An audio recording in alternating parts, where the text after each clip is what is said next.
Hello and welcome to yet another episode of the In-Depth series. My name is Pooja Dwivedi. Now the news is that many gigantic social media companies are under the radar according to EU's new rules. EU means European Union's new social media rules. Let's talk about it. Let's look at the backdrop first. The European Union has confirmed the names of 19 platforms that will be subject to its landmark online content rules. This includes 5 subsidiaries of Google's parent Alphabet, 2 Meta units, 2 Microsoft businesses, Apple's App Store, Twitter, and Alibaba's AliExpress.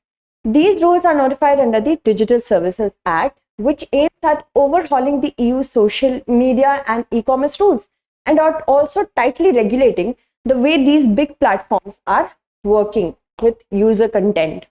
The entities which are under the radar include Alibaba AliExpress, Amazon Store, Apple Store, then Apple's App Store, then Microsoft Bing, Booking.com, Facebook, Google Play, Google Maps, also Google Search, Shopping, Instagram, LinkedIn, Pinterest, Snapchat, TikTok, Twitter, Wikipedia, YouTube, and Zalando. Moving on. What are the key features of the Digital Services Act we have to know so that we can ensure these kind of policies are also made in India? Faster removals and provisions to challenge. As a part of the overhaul, the social media companies will have to add new procedures for faster removal of content deemed illegal or harmful. So here is accountability as well as action. Next is they will also have to explain users how their content takedown policies work so that it is much easier for the users to engage whenever they want to take down certain content. The DSA allows users to challenge takedown decisions made by platform and also to seek out of court settlement that will lessen the burden on the judiciary there. Moving on. Next is, as you can also see, this is making users all powerful. Bigger platforms have greater responsibility. This is of course very true. See, the legislation doesn't subscribe to one size fits all approach because they are different in nature and places increased accountability to the big tech companies. Under the DSA, very large online platforms, VLOPs, and very large online search engines. These platforms are those which have more than 45 million users in European Union, and they will have more stringent requirement because the greater the power, the greater the responsibility.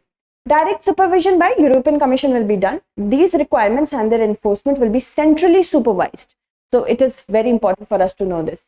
An important way to ensure that companies do not sidestep the legislation at the member state level. That is why it is uniform in nature, to ensure uniformity. Moving on, more transparency on how algorithms work. This is also very important. Algorithms mean how you are displaying the content to satisfy the demands of the users. What are you feeding to the users? How you choose what are you feeding to the users?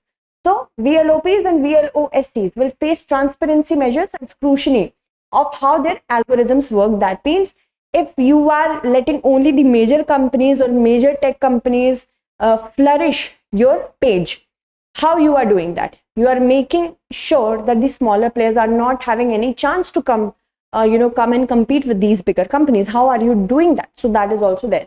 They will be required to conduct systemic risk analysis and reduction to drive accountability about society impacts of their products. These also must allow regulators to access their data to assess compliance. So it's not very opaque for the VLOPs. This will allow researchers to access their data to identify systemic risk of illegal or harmful content. Clearer identifiers for ads and who's paying for them. Certain times it can also happen that big political parties do political profiling and they ensure that certain ads come in the search engines or any sort of social media content that caters to the demands of that particular political party. So how it is all working? There is a nexus. So European Union is trying to break through that. Online platform must ensure that users can easily identify advertisement, understanding who presents or pays for the advertisement. They mustn't display personalized advertising directed towards minors or based on sensitive personal data. All right. Now, how does the DSA of EU compare with India's online rules? Let's talk about that. See, in February 2021, India notified extensive changes to the social media regulation. This was through the Information Technology Rules of 2021. And it placed significant due diligence requirements on large social media platforms such as Meta and Twitter, such as appointing key personnel to handle law enforcement requests, user grievances, enabling identification of the first originator, that who started all this misinformation, if I may put it correctly. First originator of information on its platform under certain condition, deploying technology-based measures on a best effort basis to identify certain types of content. Okay, moving on. Now, social media companies have objected to some of the provisions of the IT rules, saying, such as WhatsApp, it has filed a case against the requirement that it requires to trace the first originator of the message. They do not want to be accountable. One of the reasons that the platform cites is that they may be required to trace the originator is that a user may share child sexual abuse material on its platform, and we would never know who did that. Requirement, this WhatsApp says it will require that we dilute the encryption which WhatsApp promises. So that is one thing that they are saying, that we cannot do that. This could also compromise personal messages of millions of Indians. So there is a threat to data according to WhatsApp. Now we have to ensure that we meet on a common ground. We cannot go to extreme levels. All right. So this is what the big social media companies and the government, they have to ensure that happens. I hope you understood this topic. That's it. Thank you so much for watching.